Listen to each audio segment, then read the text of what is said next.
ఒక్క మెతుకు మిగిలిపోతే కొంచెం తగ్గించవలసిందే బియ్యం, కొంచెం తగ్గించవలసిందే నాలిక పీకేసుకుని మెతుకులు లెక్క పెట్టుకుని కొద్దిగా అన్నం మిగిలిపోయింది అనుకోండి, కొద్దిగా ఉంది పెట్టేసుకోండి, కొద్దిగా ఉంది పెట్టేసుకోండి అంటారు. నేను కొన్ని ఇళ్లలో చూస్తూ ఉంటాను.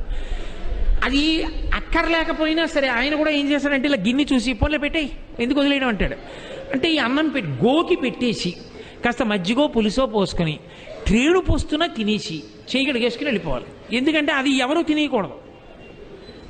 అలా బ్రతకకూడదని చెప్పింది శాస్త్రం. నీ ఇంట ఎప్పుడు నువ్వు తిన్నా నీ అన్న పాత్రలో కొంత అన్నం మిగిలిపోవాలి. ఏమో ఎవరికి తెలుసు పరమేశ్వరుడు ఏ రూపంలో నీ గుమ్మం ముందుకు వచ్చి నిలబడతాడో ఎవరికి తెలుసు. ఆ వచ్చినప్పుడు నువ్వు ఆ పట్టెడన్నం తీసి పెట్టగలిగితే చాలు, తరిస్తావు. అందుకని ఇలా పెట్టి నువ్వు బ్రతకగలిగితే దానికి మనుష్య యజ్ఞము అని పేరు. చిట్ట చివరిది ఒకటి ఉంటుంది, దానికి